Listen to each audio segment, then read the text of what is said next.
నమస్కారం, BSK news కి స్వాగతం. హెడ్లైన్ చూద్దాం.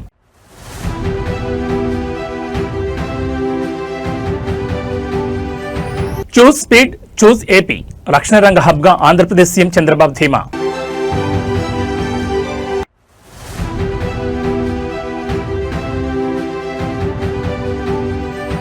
పుట్టపర్తి ప్రశాంతి నిలయంలో మంత్రి నారా లోకేష్ ఆధ్యాత్మిక సందడి.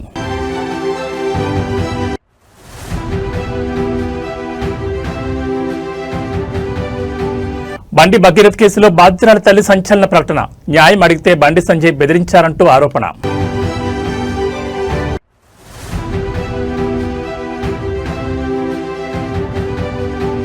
తొంభై శాతం పూర్తయినా ఎందుకు ప్రారంభించారు? రాజకీయ కక్షతోనే ఆలస్యమని కేటీఆర్ ధ్వజం. రాయలసీమలో నూతన చరిత్రకు శ్రీకారం చుట్టారు ముఖ్యమంత్రి చంద్రబాబు నాయుడు మరియు కేంద్ర రక్షణ శాఖ మంత్రి రాజ్నాథ్ సింగ్. పుట్టపర్తి వేదికగా రక్షణ రంగానికి సంబంధించి అత్యంత కీలకమైన advanced medium combat aircraft ప్రాజెక్టుకు శంకుస్థాపన చేశారు. అత్యాధునిక యుద్ధ విమానాల తయారీ కేంద్రంగా పుట్టపర్తి రూపుదిద్దుకోబోతోంది. శ్రీ సత్యసాయి జిల్లా పుట్టపర్తిలో దేశ రక్షణ రంగాన్ని బలోపేతం చేసే దిశగా ఒక భారీ అడుగు పడింది. 5వ తరం యుద్ధ విమానాల తయారీకి సంబంధించి ఏఎంసీఏ ప్రాజెక్టు రాయలసీమ పారిశ్రామిక అభివృద్ధిలో కీలక పాత్ర పోషించనుంది.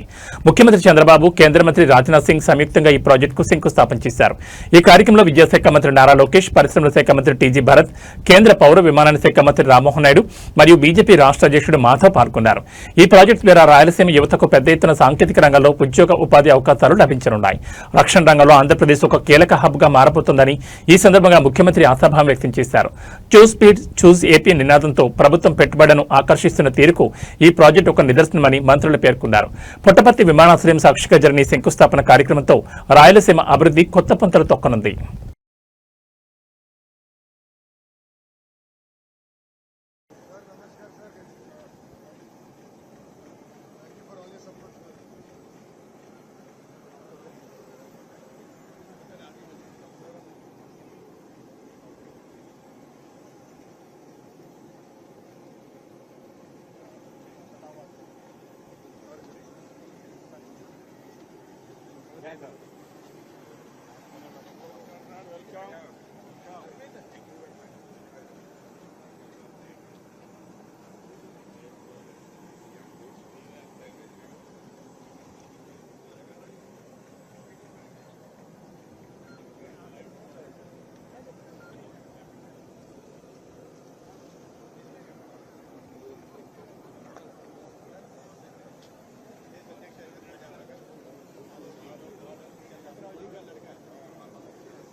ఆంధ్రప్రదేశ్ విద్యా ఐటీ శాఖల మంత్రి నారా లోకేష్ నేడు పుట్టపర్తిలోని ప్రశాంతి నిలయాన్ని సందర్శించారు.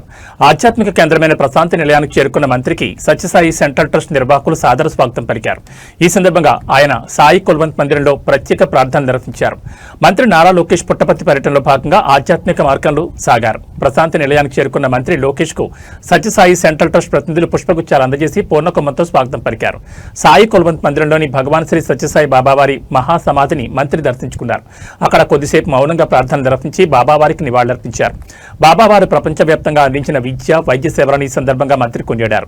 అనంతరం ట్రస్ట్ సభ్యులతో కలిసి ఆధ్యాత్మిక మరియు సేవా కార్యక్రమాలపై కొద్దిసేపు ముచ్చటించారు. మంత్రి రాకతో ప్రశాంతి నిలయం వద్ద భద్రతా ఏర్పాట్లను పర్యవేక్షించారు. సాయి భక్తులు మరియు స్థానిక నేతలు లోకేష్ ని కలిసేందుకు ఆసక్తి చూపారు. బాబావారి ఆశీస్సులతో రాష్ట్రం సుభిక్షంగా ఉండాలని, విద్యారంగంలో మరిన్ని మార్పులు తీసుకురావాలని కోరుకున్నట్లు మంత్రి శ్రేణులు పేర్కొంటున్నాయి.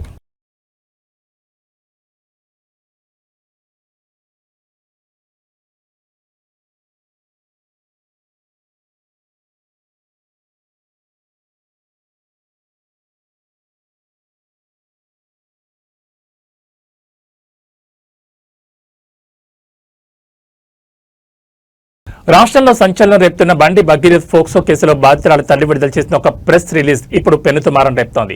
తన కూతురికి జరిగిన అన్యాయాన్ని వివరిస్తూనే కేంద్ర మంత్రి బండి సంజయ్పై ఆమె తీవ్ర ఆరోపణ చేశారు. న్యాయం చేస్తారని నమ్మి వెళితే తమను బెదిరించి పంపించారని ఆమె ఆవేదన వ్యక్తం చేశారు. పోలీసుల తీరుపై కూడా ఆమె పలు అనుమానాలు వ్యక్తం చేస్తున్నారు. బాధిత బాలిక తల్లి విడుదల చేసిన ప్రకటనలో ఈ కేసు వెనుక ఉన్న కుట్రలను, తమకు ఎదురైన వేధింపులను పోసగుచ్చినట్లు వివరించారు. 2025లో పరిచయమైన భగీరథ్ తన కూతురిని మానసికంగా లోబర్చుకున్నాడని, డిసెంబర్ 31న బలవంతంగా మద్యం తాగించి ఒకసారి మరోసారి అపార్ట్మెంట్లో లైంగిక దాడికి పాల్పడ్డాడని బాధితురాలు తన తల్లికి వివరించినట్లు ఆమె పేర్కొన్నారు. ఏప్రిల్ 23న సంగప్ప అనే వ్యక్తి ద్వారా బండి సంజయ్ను కలిశామని, కానీ ఆయన తమకు న్యాయం చేయాల్సింది పోయి దారుణంగా మాట్లాడి బెదిరించారని ఆమె ఆరోపించారు. మే 8న పేట్ బషీర్బాద్ స్టేషన్కి వెళ్తే పోలీసులు గంటల తరబడి వెయిట్ చేయించారని, ఎన్నోసార్లు బతిమిలాడాక ఫిర్యాదు తీసుకున్నారని తెలిపారు. తొలుత భగీరథ్కు బెయిల్ వచ్చేలా సెక్షన్లు పెట్టిన స్టేట్మెంట్ రికార్డ్ అయ్యాక సెక్షన్లు మార్చారని ఆమె వివరించారు. తాము పేట్ బషీర్బాద్ స్టేషన్లో ఉన్న సమయంలోనే కరీంనగర్ 2 టౌన్ పిఎస్లో తమపై భగీరథ్ కేసు పెట్టడం వెనుక ఉన్న కక్ష సాధింపును ఆమె ఎండగట్టారు. స్టేషన్ సీసీటీవీ ఫుటేజ్ పరిశీలిస్తే వాస్తవాలు తెలుస్తాయని కోరారు. తన కూతురి ఫోటోలు, ఐడెంటిటీని బయటపెట్టొద్దని మీడియాను, సోషల్ మీడియా వినియోగదారులను ఆమె చేతులు జోడించి వేడుకున్నారు. డాక్యుమెంట్ల కంటే తన కూతురు అనుభవించిన క్షోభ పెద్దదని ఆమె కన్నీటి పర్యంతమయ్యారు. ఫోక్సో కేసులో నిష్పక్షపాతంగా విచారణ జరిపి తన బిడ్డకు న్యాయం చేయాలని ఆమె ప్రభుత్వాన్ని డిమాండ్ చేస్తున్నారు.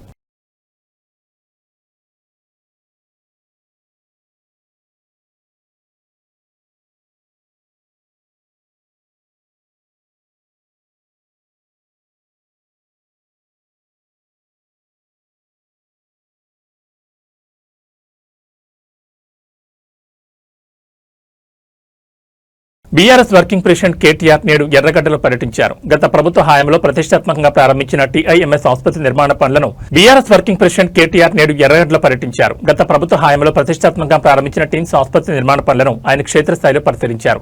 అనంతరం మీడియాతో మాట్లాడిన ఆయన ఆసుపత్రి పనుల జాప్యంపై ప్రస్తుత ప్రభుత్వంపై విమర్శలు గుప్పించారు. హైదరాబాద్ నలుమూలలా సూపర్ స్పెషాలిటీ వైద్యం అందించాలనే లక్ష్యంతో గత ప్రభుత్వం చేపట్టిన టిమ్స్ ప్రాజెక్టుల పురోగతిని కేటీఆర్ అడిగి తెలుసుకున్నారు. ఎర్రగడ్డ టిమ్స్ భవన నిర్మాణ దశలను, అందుబాటులోకి రానున్న వస్తువులను కేటీఆర్ పర్యవేక్షించారు. నిర్మాణంలో జరుగుతున్న అలసత్వంపై అసహనం వ్యక్తం చేశారు. గత ప్రభుత్వం 90% పూర్తి చేసిన ప్రాజెక్టులను కూడా ప్రస్తుత ప్రభుత్వం అటకెక్కించే ప్రయత్నం చేస్తోందని ఆయన ఆరోపించారు. కేవలం రాజకీయ కక్షతోనే ప్రజలకు అందాల్సిన వైద్య సేవలను ఆలస్యం చేయడం సరికాదని పేర్కొన్నారు. సూపర్ స్పెషాలిటీ సేవలు అందుబాటులోకి వస్తే ఉస్మానియా, గాంధీ ఆసుపత్రులపై భారం తగ్గుతుందని, పేదలకు కార్పొరేట్ స్థాయి వైద్యం అందుతుందని ఆయన గుర్తు చేశారు. యుద్ధ ప్రాతిపదికన నిధులు విడుదల చేసి టిమ్స్ ఆసుపత్రులను త్వరగా ప్రారంభించి ప్రజలకు అంకితం చేయాలని కేటీఆర్ డిమాండ్ చేశారు. ఈ పర్యటనలో కేటీఆర్ తో పాటు పలువురు మాజీ మంత్రులు, బీఆర్ఎస్ నాయకులు పాల్గొన్నారు. కేసీఆర్ గారి నాయకత్వంలో ఆనాడు కరోనా తర్వాత రాష్ట్రంలోని నిరుపేదలందరికీ మెరుగైన వైద్య సేవలు అందాలి, పల్లెల్లో ఉన్న, పట్టణంలో ఉన్న, ఎక్కడ ఉన్నా పేదవారికి వారి ఆరోగ్యానికి పూర్తి స్థాయి భద్రత ఉండాలి అనే ఆలోచనతో మరి కేసీఆర్ గారి నాయకత్వంలో రాష్ట్ర వ్యాప్తంగా విస్తృతమైన వైద్య సేవలని అందుబాటులోకి తీసుకొచ్చే క్రమంలో హైదరాబాద్ మహానగరంలో ఎక్కడైతే 1,20,00,000 మంది ప్రజలు నివాసం ఉంటున్నారో అందులో ముఖ్యంగా పేద, మధ్యతరగతి, దిగువ మధ్యతరగతి ప్రజల కోసం ఆలోచన చేసి ఒకనాడు హైదరాబాద్ అంటే గాంధీ, ఉస్మానియా లేదంటే నిమ్స్, ఈ 3 మాత్రమే. హైదరాబాద్ అంటే గాంధీ, లేకపోతే ఉస్మానియా, లేకపోతే నిమ్స్. కానీ అట్లా కాదు, హైదరాబాద్లోని ప్రజలకు కూడా బ్రహ్మాండమైన వైద్య సేవలు ఢిల్లీలోని ఎయిమ్స్ తరహాలో అందించాలి అనే లక్ష్యంతో కేసీఆర్ గారి నాయకత్వంలో హైదరాబాద్ మహానగరంలోనే 4 చోట్ల Telangana institute of medical sciences పేరిట ఒక బృహత్తరమైన యజ్ఞానికి ఆనాటి ప్రభుత్వం శ్రీకారం చుట్టడం జరిగింది.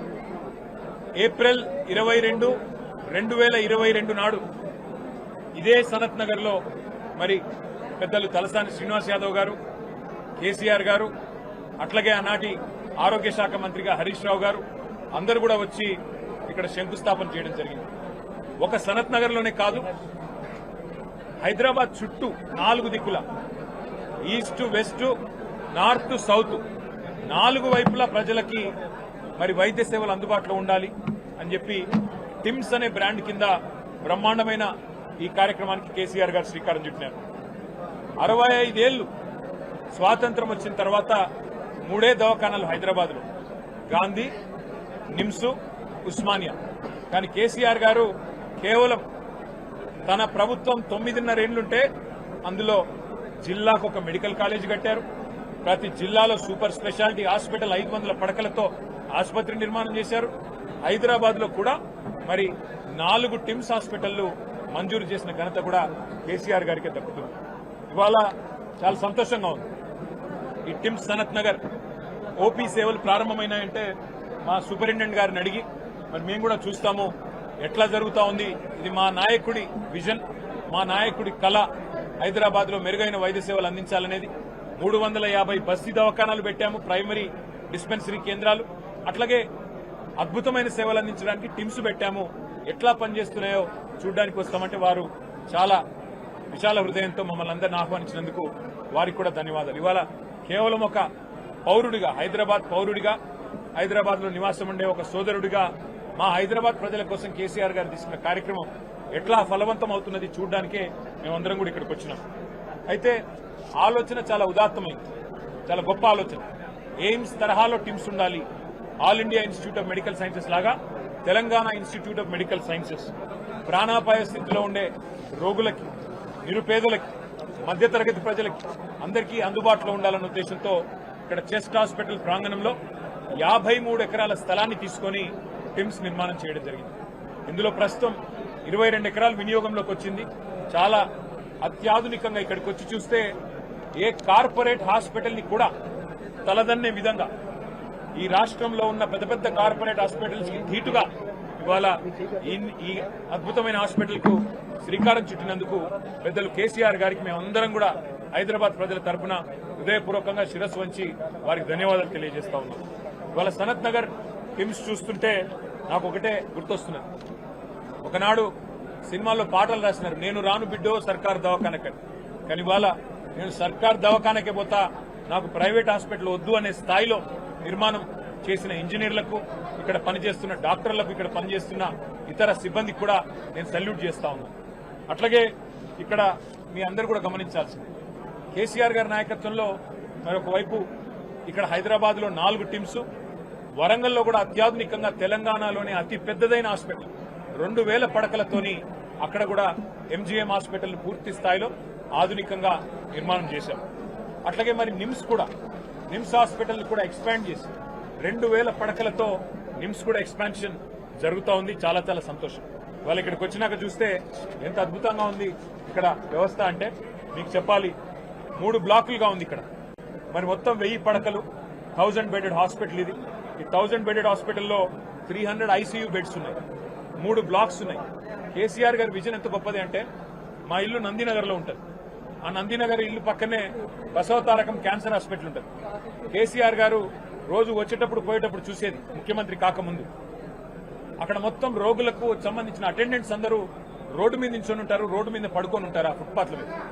అది చూసిన తర్వాత ఈ టిమ్స్ హాస్పిటల్ కట్టేటప్పుడు కేసీఆర్ గారు ఆలోచించి ఆ వచ్చిపోయే అటెండెంట్స్ కోసం కూడా ఒక ధర్మశాల కట్టాలని చెప్పి ఇక్కడ బ్లాక్ కట్టారు. ఇవాళ 200 మంది అటెండెంట్స్ కోసం ఒక ధర్మశాల కూడా పూర్తి ఆధునికంగా 200 పడకలతో వారి కోసం కూడా ఇవాళ ఇక్కడ నిర్మాణం చేయడం జరిగింది. 1200 కోట్ల రూపాయలతో ఈ నిర్మాణం నిజానికి కేసీఆర్ గారి ప్రభుత్వం ఉంటే 2 ఏళ్ల కిందనే అయిపోయేది. కానీ ఎక్కడ మాకు మంచి పేరు వస్తుందేమో అని చెప్పి కావాలని గుంజి ఇప్పటికీ మొత్తానికి సనత్ నగర్ ఈ షేప్కి వచ్చింది. కానీ నేను ప్రభుత్వాన్ని రిక్వెస్ట్ చేస్తా ఉన్నాను, 1200 కోట్లు అట్లాగే ప్రతి టిమ్స్ హాస్పిటల్ ఇవాళ ఒక్కొక్క టిమ్స్ హాస్పిటల్లో ఇక్కడ సనత్ నగర్ చూసినట్టయితే 16 ఆపరేషన్ థియేటర్లు ఉన్నాయి, 300 ఐసీయూ బెడ్స్ ఉన్నాయి. అట్లాగే బ్రహ్మాండమైన క్యాత్ ల్యాబ్స్, బ్రహ్మాండమైన రేడియాలజీ, ఎంఆర్ఐ, సిటీ, ఎక్స్రేలు, అన్ని రకాల మరి ఫెసిలిటీస్ ఇక్కడ ఉన్నాయి. వీఐపీలు కూడా మరి వాళ్ళ కోసం కూడా అవసరమైతే దాదాపు 30 సూట్లు, అంటే రేపటి రోజున ఎవరైనా డబ్బులు చెల్లించి వైద్యం చేయించుకుంటామంటే వారి కోసం కూడా వీఐపీ సూట్లు కూడా ఇక్కడ 30 సూట్లు పెట్టడం జరిగింది. డయాలసిస్ విభాగం ఉంది కిడ్నీ సంబంధించిన వ్యాధులకు. అట్లాగే ఇంకా ముఖ్యంగా పరిశోధనలు జరగాలి. టిమ్స్ అంటే కేవలం వైద్య సేవలే కాదు, ఎయిమ్స్ తరహాలో పరిశోధనలు కూడా జరగాలి. భారతదేశంలో ఉండే అత్యాధునికమైన వైద్య సిబ్బందితో ఎప్పటికప్పుడు సంప్రదింపులు కూడా జరపాలని చెప్పి ఒక అకాడమిక్ బ్లాక్, ఒక రీసెర్చ్ బ్లాక్, వాటితో పాటు మరి 300 కెపాసిటీ కలిగిన ఒక ఆడిటోరియం కూడా నిర్మాణం చేయడం జరిగింది. మరి ఇందాక నేను చెప్పినట్టు ఒక ధర్మశాల అటెండెంట్స్ కోసం, వారి కోసం కూడా విశాలమైన ప్రాంగణంలో 1000 కార్లు పట్టే విధంగా పార్కింగ్ వ్యవస్థ కూడా ఏర్పాటు చేయడం జరిగింది. అట్లాగే మీరు చూసినట్టయితే నిజంగా ఇక్కడికి వస్తే ఎంత సంతోషం అనిపించింది అంటే ఒక రాజభవనాన్ని తలపించే విధంగా, ఒక రాజప్రసాదాన్ని తలపించే విధంగా ఒక అపురూపమైన నిర్మాణం. ఎట్లా అయితే వాళ్ళ కలెక్టరేట్లు ఉన్నాయో, ఎట్లా అయితే ఎస్పీ కార్యాలయాలు ఉన్నాయో అత్యాధునికంగా కొత్త జిల్లాలలో, అట్లాగే పేదలకు సంబంధించిన వైద్యాన్ని కూడా అంతే ప్రాముఖ్యత ఇచ్చి, అంతే ప్రాధాన్యత ఇచ్చి కేసీఆర్ గారు మనసు పెట్టి డిజైన్ లో నిమగ్నమైనారు. కాబట్టే 4 వైపులా ఇవాళ హైదరాబాద్ కి ఇట్లాంటి 4000 పడకల ఆసుపత్రులు వస్తా ఉన్నాయి టిమ్స్ రూపంలో. అట్లాగే నిమ్స్ ఎక్స్పాన్షన్ తో మరొక 2000 పడకలు అందుబాటులోకి రాబోతా ఉన్నాయి. నేను ప్రభుత్వాన్ని కోరుతున్నా, బేసిజానికి పోకండి. ఇది కేసీఆర్ గారు స్టార్ట్ చేశారు కదా, ఆయన ఆనవాళ్లు కదా, కాబట్టి మేం కడితే ఆయనకు పేరు వస్తుందేమో. ప్రభుత్వాలు మారుతూ ఉంటాయి. ప్రభుత్వాలు అనేది కంటిన్యూస్ గా ఉండాల్సిన ఒక ఇన్స్టిట్యూషన్. కాబట్టి దయచేసి బేసిజానికి పోకుండా సనత్ నగర్ కానీ, అల్వాల్ టిమ్స్ కానీ, ఎల్బీ నగర్ కానీ, అట్లాగే ఎంజీఎం వరంగల్ కానీ, అట్లాగే నిమ్స్ ఎక్స్పాన్షన్ కానీ, టిమ్స్ గచ్చిబౌలి కానీ, వీటిని సత్వరమే పూర్తి చేసి అందుబాటులోకి తెండి పేద ప్రజలకి మరి అవకాశం ఉండే విధంగా వారు మరి కొంత చొరవ తీసుకోవాలని చెప్పి కూడా నేను ప్రభుత్వాన్ని కోరుతా ఉన్నాను. కొన్ని చిన్న విషయాలు ఉన్నాయి, వాటిని కూడా సరిచేయాలని ప్రభుత్వాన్ని కోరుతా ఉన్నాను. ఎమర్జెన్సీ దగ్గర ర్యాంప్ లేదని చెప్తా ఉన్నారు, కొద్దిగా చూసుకోమని చెప్పి నేను కోరుతా ఉన్నాను. పేషెంట్ లిఫ్ట్ లో స్ట్రెచర్ పోవట్లేదంటున్నారు, అది కూడా కొంత వెంటనే వారు చూసుకోవాలని చెప్పి కోరుతా ఉన్నాను. మరి పేషెంట్స్ సంబంధించిన లిఫ్ట్లు కూడా కొంత పనిచేయట్లేదని చెప్తున్నారు, ఇంకా అవి కూడా చూసుకోవాలని చెప్పి కూడా కోరుతూ నేను ప్రధానంగా మా ఎంఐడిసికి గతంలో అధ్యక్షుడిగా పనిచేసిన ఎర్రోల శ్రీనివాస్ గారు వారు చెప్తా ఉన్నారు. అట్లాగే నేను ప్రధానంగా ఇవాళ హైదరాబాద్ ప్రజలకి కేసీఆర్ గారి తరఫున, మా పార్టీ తరఫున హృదయపూర్వకమైన శుభాకాంక్షలు. ఎందుకంటే ఒకవైపు ప్రాథమిక వైద్య సేవల కోసం 350 బస్తీ దవాఖానాలు పెట్టినా మీకు అత్యాధునికమైన వైద్య సదుపాయాలు అందించడానికి Telangana institute of medical sciences పేరిట 4000 పడకలు, అందులో 1200 ఐసీయూ బెడ్స్, ప్రతి బెడ్ కి ఆక్సిజన్ తో సహా అందజేసిన ఇది కేసీఆర్ గారు హైదరాబాద్ ప్రజలకు అందించిన కానుక.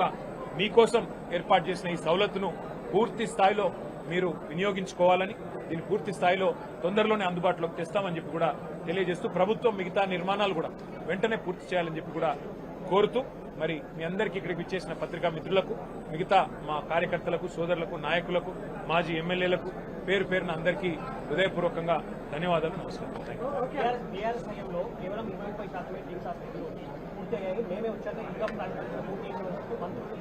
మా శ్రీనివాస్ యాదవ్ గారిని అడిగితే ఆ వివరాలు ఫోటోలతో సహా ఇస్తారు.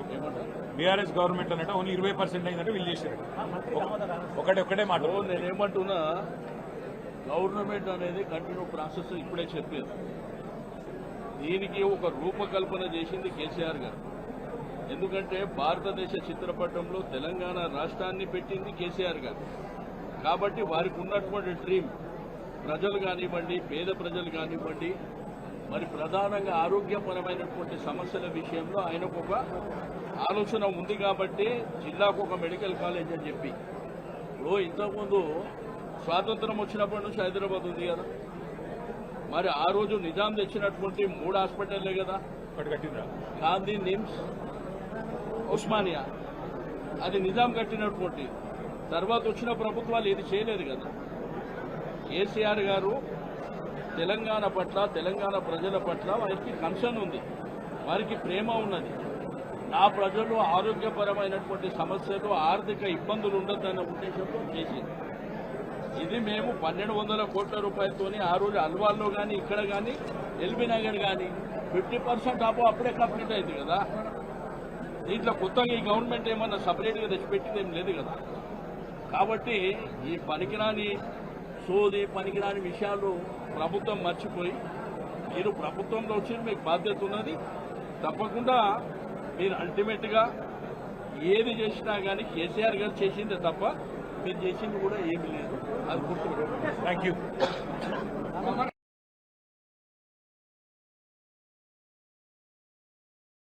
తెలంగాణలో ధాన్యం కొనుగోలుపై ప్రభుత్వం ప్రత్యేక దృష్టి సారించింది. రైతుల నుంచి ధాన్యం సేకరణలో జాప్యం జరగకుండా ఉండేందుకు మరియు కొనుగోలు కేంద్రాల పనితీరును స్వయంగా పరిశీలించేందుకు మంత్రుల బృందం నేడు క్షేత్రస్థాయిలో పర్యటించింది.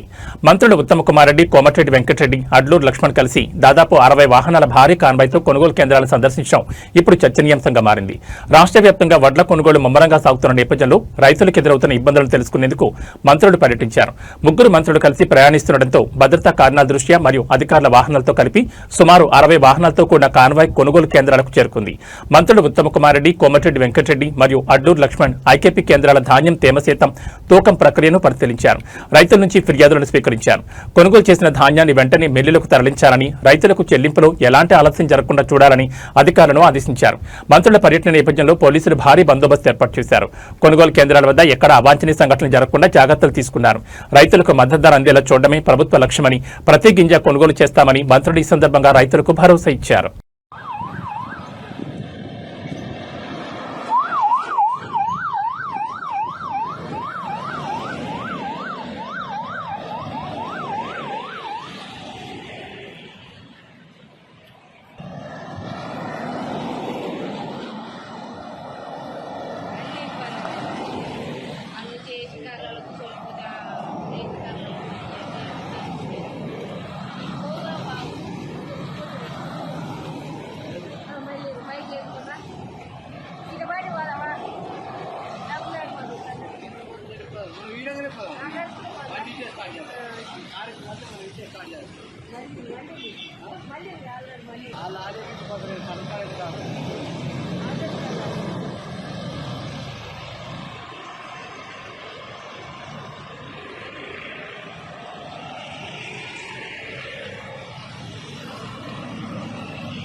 సాధారణంగా ముఖ్యమంత్రులు లేదా ప్రముఖ వ్యక్తులు వెళ్తున్నప్పుడు పోలీస్ ఎస్కార్ట్ ఉండడం మనం చూస్తూ ఉంటాం. కానీ మహబూబాబాద్ జిల్లాలో మాత్రం గ్యాస్ సిలిండర్ లారీలకు పోలీసులు భారీ బందోబస్తు నిర్వహించడం ఇప్పుడు రాష్ట్ర వ్యాప్తంగా చర్చనీయాంశంగా మారింది. గ్యాస్ సిలిండర్లు లూటీ అవుతాయేమోనన్న భయంతో ఏకంగా పోలీస్ జీపుల మధ్య గ్యాస్ సరఫరా చేయాల్సిన పరిస్థితి ఏర్పడింది. మహబూబాబాద్ జిల్లా దంతాలపల్లి మండలం పెద్ద ముప్పారం గ్రామంలో ఈ అసాధారణ దృశ్యం కనిపించింది. గ్యాస్ సిలిండర్లను తరలిస్తున్న వాహనానికి 2 ఎస్ఐల పర్యవేక్షణలో భారీ భద్రతను ఏర్పాటు చేశారు. పోలీస్ వాహనాలు ముందు వెనుక పైలట్ చేస్తున్నట్లుగా సిలిండర్ల లారీని అనుసరించాయి. గతంలో గ్యాస్ సిలిండర్ల పంపిణీ సమయంలో ఎగబడిన జనం లూటీకి పాల్పడే అవకాశం ఉందని అధికారులు భావించారు. ఈ క్రమంలో ఎలాంటి గొడవలు జరగకుండా శాంతి భద్రతల సమస్య తలెత్తకుండా ఉండేందుకు ఈ నిర్ణయం తీసుకున్నారు. పంపిణీ ప్రక్రియ సజావుగా సాగేలా గ్రామాల్లో కూడా పోలీసులు మోహరించారు. నిత్యావసర వస్తువుల సరఫరాకు ఈ స్థాయిలో భద్రత కల్పించడం చూసి స్థానికులు ఆశ్చర్యపోతున్నారు. పోలీసు జీపుల మధ్య గ్యాస్ లారీ వెళుతున్న వీడియోలు ప్రస్తుతం సోషల్ మీడియాలో వైరల్ అవుతున్నాయి. గ్యాస్ కోసం జనం ఏ స్థాయిలో ఇబ్బంది పడుతున్నారు, అలాగే లోటీ భయం అధికారులను ఏ విధంగా ఉరుకులు పెట్టిస్తుందో ఈ ఘటనకు అర్థం పడుతోంది.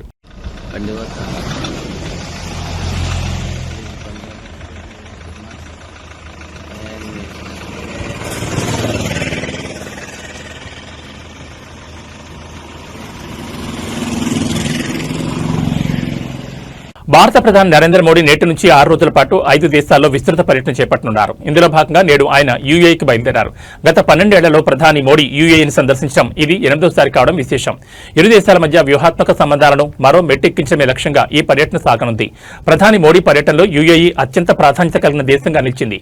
యూఏఈ పాలకులతో ప్రధాని మోడీ కీలక చర్చలు జరపనున్నారు. ముఖ్యంగా రక్షణ, ఆర్టిఫిషియల్ ఇంటెలిజెన్స్ మరియు అత్యాధునిక సాంకేతిక రంగాల్లో సహకారాన్ని పెంపొందించుకోవడంపై ఇరు దేశాలు దృష్టి సారించాయి. భారత్ యూఏఈ మధ్య ఉన్న ఆర్థిక మరియు వ్యూహాత్మక భాగస్వామ్యాన్ని మరింత బలపరిచేందుకు ఈ పర్యటన కీటురాయిగా నిలవనుంది. 6 రోజుల పాటు సాగనున్న ఈ పర్యటనలో యూఏఈతో పాటు మరో 4 దేశాలను ప్రధాని సందర్శించనున్నారు. అంతర్జాతీయ వేదికలపై భారత ప్రాబల్యాన్ని చాటడమే లక్ష్యంగా ఈ పర్యటన రూపుదిద్దుకుంది. ప్రధాని రాక సందర్భంగా యూఏఈలోని భారతీయ సంతతి వారు కనస్వాగతం పలికేందుకు సిద్ధమయ్యారు. ప్రధాని మోడీ పర్యటనతో అరేబియా దేశాలతో భారత సంబంధాలు మరింత పుంజుకుంటాయని విశ్లేషకులు భావిస్తున్నారు. Honorable Prime Minister Shri Narendra Modi is coming to UAE today. It's his 8th visit in the past 12 years to UAE. And we have seen a great transformation in the relationship between India and UAE under the leadership of Prime Minister Modi. This is reflected in the close chemistry that the leaders, His Excellency Prime Minister and the President, His Highness Sheikh Mohammed enjoys. who himself has been to India 5 times over this period. We have, over the past decade, the relationship has evolved into a comprehensive strategic partnership. UAE has emerged as a very close trade partner, as a third largest trade partner for India. Our bilateral trade has crossed $100 billion after we have signed comprehensive economic partnership agreement in 2022. The investments remain very strong. We signed the bilateral investment treaty in 2024. Today, this relationship now transcends beyond trade and investments. We are looking at new areas of technology, AI, defense, security, culture, health. Across every domain, the partnership exists.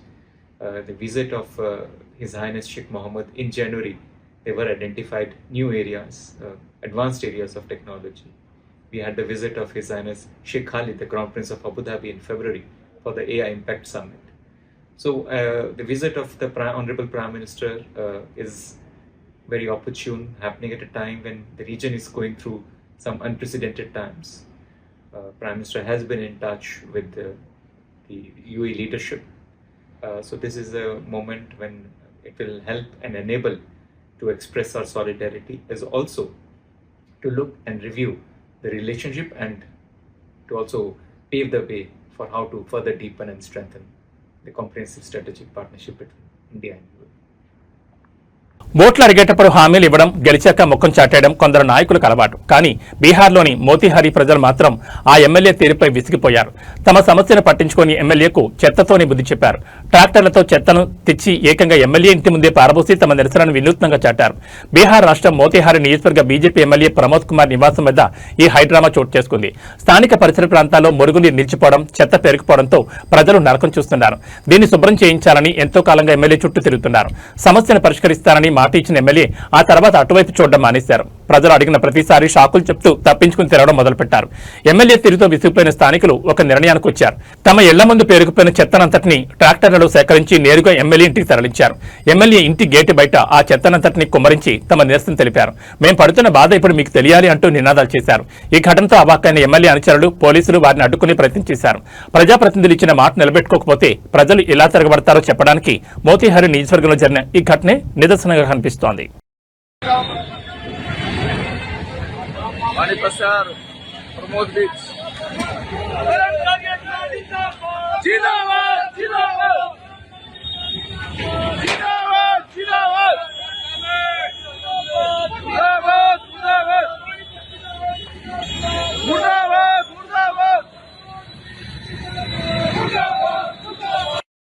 మీరు వాహనాల డిక్కీలో నగదు పెడుతున్నారా?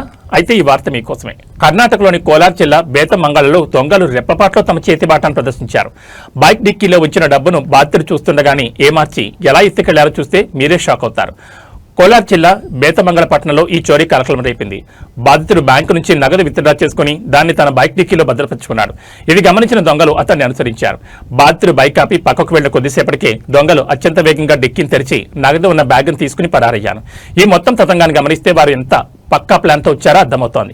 దొంగతనానికి సంబంధించిన దృశ్యాలు సమీపంలోని CCTV కెమెరాలో record అయ్యాయి. బాధితుడి ఫిర్యాదు మేరకు బేతమంగళ పోలీసులు కేసు నమోదు చేసి దర్యాప్తు చేపట్టారు.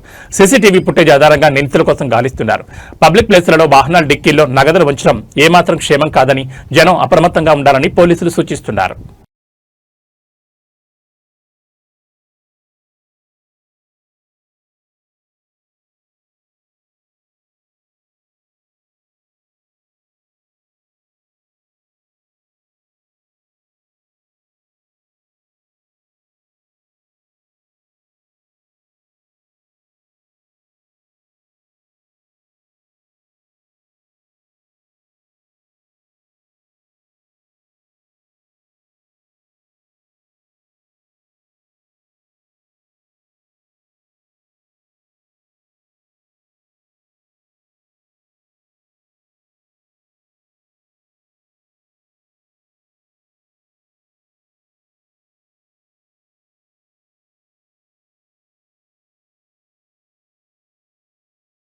చట్టానికి నిలయమైన కోర్టు ఆవరణలోని ఒక వ్యక్తి అరాచకానికి తెగబడ్డాడు.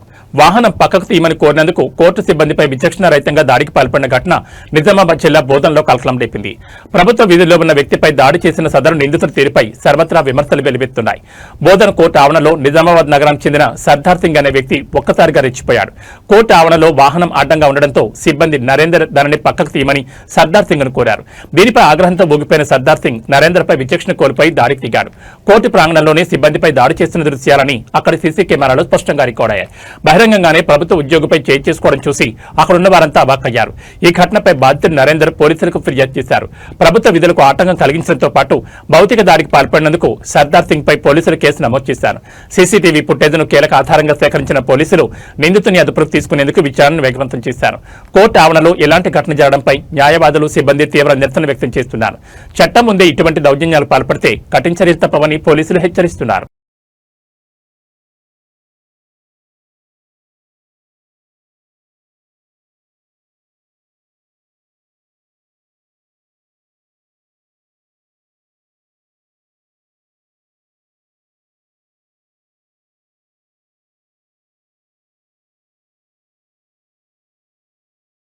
హైదరాబాద్లోని మియాపూర్ పోలీస్ స్టేషన్ పరిధిలో తీవ్ర విషాదం చోటు చేసుకుంది. గోకుల్ ఫ్లాట్స్ లో నివాసముంటున్న జనార్దన్ అనే సీఏ విద్యార్థి తన గదిలో అనుమానాస్పద స్థితిలో మృతి చెందాడు. ఉరి వేసుకున్నట్లుగానే కనిపిస్తున్న ఘటనా స్థలంలో రక్తపు మచ్చలు ఉండడంతో ఈ మరణంపై పలు అనుమానాలు వ్యక్తమవుతున్నాయి. ఇది ఆత్మహత్య కాదు, పక్కా పథకం ప్రకారం జరిగిన హత్యేనని మృతుడి తల్లిదండ్రులు ఆరోపిస్తున్నారు. కర్నూలు జిల్లాకు చెందిన జనార్దన్ సీఏ చదువుతూ మియాపూర్లోని గోకుల్ ఫ్లాట్స్ లో ఉంటున్నాడు. జనార్దన్ తన గదిలో విగ్ధజీవిగా పడి ఉండడం చూసి స్థానికులు పోలీసులకు సమాచారం అందించారు. మొదటి చూపులో ఉరి వేసుకున్నట్లుగా కనిపించినప్పటికీ మృతదేహం వద్ద మరియు గదిలో రక్తపు మచ్చలు ఉండడం కలకలం రేపుతోంది. తన కుమారుడు ఎంతో ధైర్యవంతుడని, పిరికి బందలా ఆత్మహత్య చేసుకునే అవకాశం లేదని జనార్దన్ తల్లిదండ్రులు కన్నీరు మున్నీరవుతున్నారు. రక్తం మచ్చలు ఉన్నాయంటే దీని వెనక ఏదో కుట్రుందని, ఎవరో హత్య చేసి ఆత్మహత్యగా చిత్రీకరించే ప్రయత్నం చేస్తున్నారని వారు అనుమానం వ్యక్తం చేస్తున్నారు. ఘటనా స్థలానికి చేరుకున్న మియాపూర్ పోలీసులు క్లోజ్ టీం సహాయంతో ఆధారాలు సేకరించారు. మృతదేహాన్ని పోస్టుమార్టం నిమిత్తం తరలించి అనుమానాస్పద మృతిగా కేసు నమోదు చేశారు. జనార్దన్ సెల్ ఫోన్ డేటాను, సీసీటీవీ ఫుటేజ్ను పోలీసులు విశ్లేషిస్తున్నారు. పోస్టుమార్టం రిపోర్ట్ వస్తేనే ఇది ఆత్మహత్య లేక హత్య అనేది స్పష్టమవుతుందని అధికారులు చెప్తున్నారు. ఉన్నత చదువులు చదువుతూ ఉజ్వల భవిష్యత్తు ఉన్న విద్యార్థి ఇలా అర్ధాంతరంగా మృతి చెందడం ఆ కుటుంబంలో తీరని శోకాన్ని నింపింది.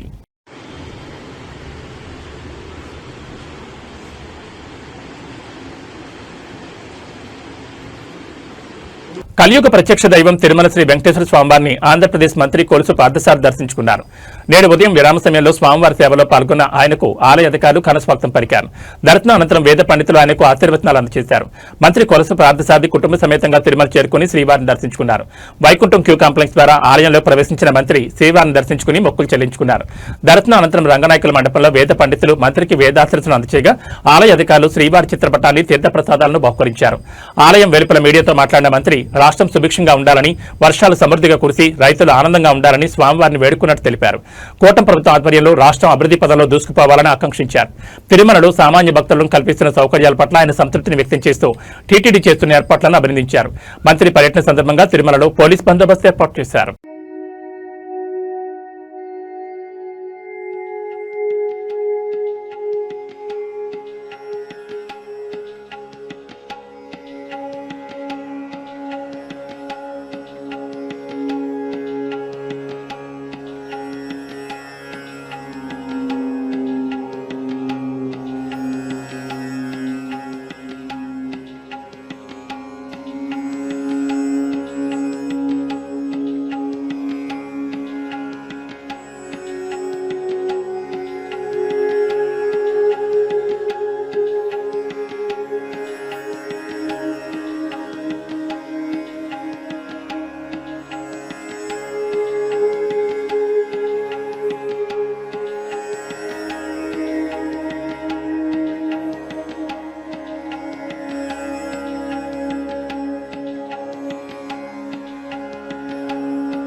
ఇవి బులెటిన్ విశేషాలు. నమస్కారం.